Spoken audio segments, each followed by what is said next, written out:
Thank you. When we first came back, you talked about the young man in the elevator and the absence of judgment. The unabashed kindness. Yes. Just kindness. Yes. It was funny because that really resonated with me, because I was thinking, if I had a chance to come up here, my big question is, why is it, or how is it, that we often stand in judgment? Is that something of maybe the physical condition that allows us to try and differentiate from different situations? Yeah, because judgment in and of itself is like choosing. It's like choices. And if you are the creator of your own experience, and you are, then don't you need to be in a place where you can come to your own conclusions about what you prefer? So, of course, evaluation and deciding, decision, judgment is all part of that process. But when judgment works against you is when you push against something. Feel the difference between being at a buffet with a lot of variety and choosing what you prefer, as compared with condemning what you don't prefer. Oh, that shouldn't be there. Get that out of there. That shouldn't be there. That's going to get on my good stuff. Get that away. Trying to push something away is when judgment becomes toxic to you. Because in this attraction-based universe, there's no exclusion. So when you say yes to what you are choosing, you're including it in your vibration. But when you shout no at what you don't want to include, you are including it in your vibration. Because the universe doesn't differentiate between yes and no. It's the attention to the subject. Now, you might say, well, what about the intention within the attention? If it is my intention to get it, and it's my intention not to get that, wouldn't my intention serve me? And we say, yes, but when you're pushing against, your intention is thwarted by your own contradicted energy. And that's where you're going out of alignment. You've put all of your intentions in your vortex, and Source hears it, and Source is delivering, endless ways that are ripe and ready for you right here and now.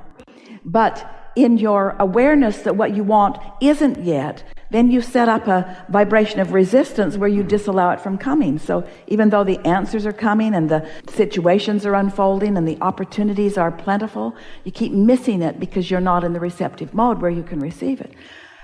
One of the things that we think is really worth pointing out is that because this is a vibrational universe and because you are interpreters of vibration, then it is accurate to say this is a perceptual universe. It's as you perceive it to be. And you perceive it to be because of the lens, so to speak, that you have active. So how thoughts are turned to things, most people are under the flawed premise that everybody sees things like they see them. But the longer you live, the more you realize that that isn't true. And so often you find yourself trying to explain or even defend your position to others who are seeing it differently from you. And that is perhaps the most detrimental habit that you have, of trying to talk somebody else into seeing it the way you see it, because that sort of judgment, it's trying to push away their wrong opinion in order to make way for your right opinion. Only your right opinion gets lost in the mix, and your attention to what you think is wrong becomes dominant in your vibration. Right. So everything that feels good to you, to any of you, what feels good for this reason. You're in alignment with it. Anything that doesn't feel good feels not good for this reason. You're out of alignment with something wanted. Every single time, no exceptions.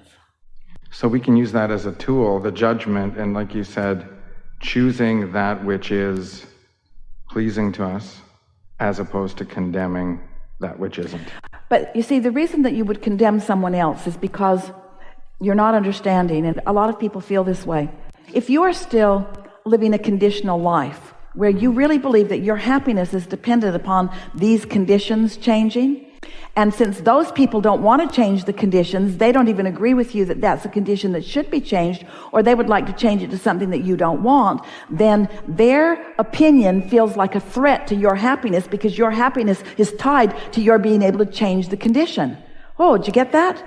So in a conditional world, if you believe that the conditions have to change for you to feel good, then you got to round them up, and you've got to indoctrinate them, and you've got to wrestle them to the ground, and you got to make them agree with you before you can feel good. And that's not happening, because the entire universe is not working with you in that regard. So in that case, it would be the same as building up the resistance and putting yourself completely out of alignment, even though the focus of desire is it's proximate enough, but you're coming at it from the wrong angle. And even though you're well-meaning, and even though what you want is for good reasons. This is the premise that you were born knowing, and this is the premise that as you find your way back to it, as you return to this knowledge of who you are, then everything will start feeling really wonderful to you, and this closing this gap between your new desire and where you stand will become just a really delicious experience. But this is the thing that you really want to remember. You came with diverse interests because your diversity is your greatest strength. Because out of difference is born new idea, and the new idea is what the eternalness is all about. If you could remember that no one else has to agree with you, that it isn't agreement with the others that is required for your happiness, it is agreement with yourself. We want to make that so strong. It is never agreement with someone else that was meant to be your plan. It was always meant to be your agreement with yourself. So you said, I'll go into diversity. Yay, diversity. And from it, I will choose what I prefer. Yay, my preferences. And I will launch rockets of desire, and Source will acknowledge my desire and hold steady the vibration of it for me, so that it's a sure thing that what life has caused me to desire, I can achieve. And no one else is necessary to the equation, but they were of enormous benefit because they helped you launch the rocket. So you want to say to them, thanks for your diversity that helped me to uniquely and precisely choose. And thank you to Source for holding the vibration of what I have asked for and for causing the culmination of its expansion. And good for me, who's aware of the way I feel, so that I can stay in vibrational accord with what I've asked for.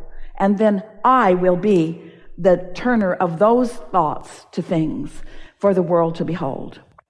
Now here it gets a little tricky. Now the world beholds me in my abundance, or in my fame and fortune, or in my happily ever aftering of whatever it is.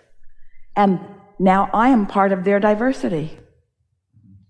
So they might like me, they might not like me, but how they feel about me is not my business, because I can't do anything about how they feel about me. The only control I have is between me and my own desires, you see.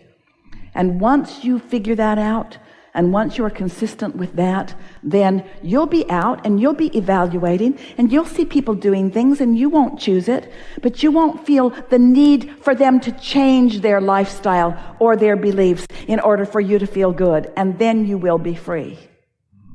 And in their differences of things that you don't choose, you will discover what you do choose. So their very existence that you oppose, maybe with every fiber of your being, is what is causing you to carve out the perfect life for you. And isn't it nice that that's the way it is all for all, you see? That's why Source can remain in that place of pure positive energy all the time. Because Source lives in step 5, understanding that your contrast is good for you and everyone else. So there's never a reason to condemn someone else in their brokenness or in their sickness or in their contrast or even in their abusiveness or in their anything that you don't like. There's no reason to push against them, because it doesn't get you to where you want to be. And in fact, it will get you to where you do not want to be, because you get what you think about, whether you want it or not. So We will make this strong statement to you, to all of you, that the reason that anyone would feel judgment or need to control another is because you're not secure in your own alignment yet.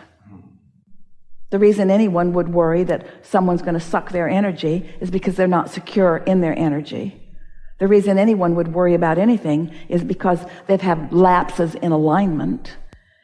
But you can restore yourself to that with far less effort than it takes to learn a computer program.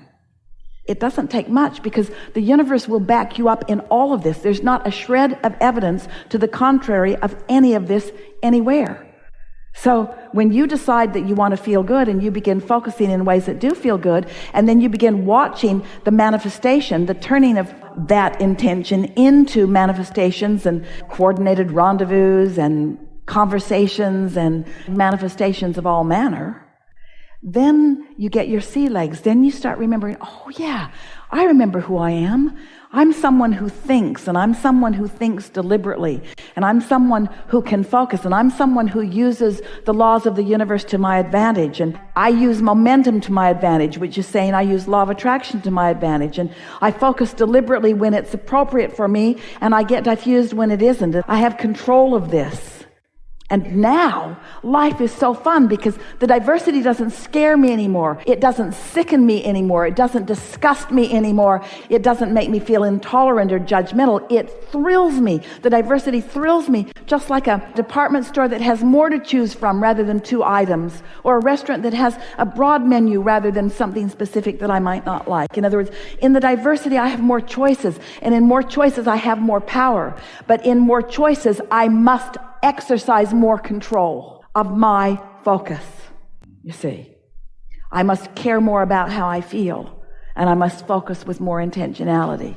And when I do, when you do, the payoff is enormous, because now you're moving through life and it's new in every moment. And so is the diversity new in every moment. And so there are new options for new ideas. And that's like fresh breath of air. Every time a new desire is born within you, it's new life that you have given birth to. But you know why it feels that way? Because all of us rode that rocket with you. When you discover something new from the diversity that you are living out here on the leading edge, and you're doing it all day, every day, we are thrilled with the newness of it, and we give our undivided attention to it. That's why you can't back off of it. So we give our undivided attention to it, and when you do back off of it, you feel the loss of it. And when you turn your attention to it, you feel the breath of fresh air of it. And when you believe it, you are thrilled by the momentum of it. And when you doubt it, you are hurt by the clamoring of the resistance that happened when you stuck your stick in the spoke that was moving so fast. And so then you recognize what your emotions mean, and you let your new thoughts come. You know, when you say, oh, I just got the best idea, you know what that means? You were in the receptive mode, and you translated vibration into something meaningful. And that thought, if you could revel in the importance of that manifestation, that thought is a manifestation. You made it happen. You allowed it to happen. You put it in your vortex. You doubted it when you did, but you put it in your vortex. But now somehow, some way, you've managed to line up with it. You're in the receiving mode, as our friend was. That's why we called her up here. And then, boom, the idea comes to you. And then you just revel in that idea. You don't lament, oh, it's just an idea, it hasn't come to manifestation. Oh, it's such a good idea, it's such a good business, but it needs so much money that I don't have. You don't do that. You revel in the deliciousness of the idea. And as you are able to hold that vibrational frequency, then the next comes, and the next comes, and the next comes. So idea feels good, idea feels good, idea feels good, idea feels good, rendezvous feels good, everything feels good as it flows and flows and flows, and others are watching you in amazement. Seems like you just barely expressed your desire for that, and boom, boom, boom, boom, boom, boom, boom, boom, boom, there it is for you. What are you, blessed or something? Yeah. I figured out how to let the laws of the universe work for me. I decided to accept my worthiness. I decided to accept that I am cared about, that I am loved. I decided to accept that I'm a good person. I decided to accept that what I lived before doesn't matter, that the only thing that matters is where I am now in relationship to what I want. And I've got the juices flowing now. That's how life is supposed to feel for you. It's the way it feels for us about you. We revel in your intentionality, whether you're blocking it or not. And you know how you can tell that we're reveling in your good flow? By your negative emotion. Because your negative emotion means you're doing something different about you than we are.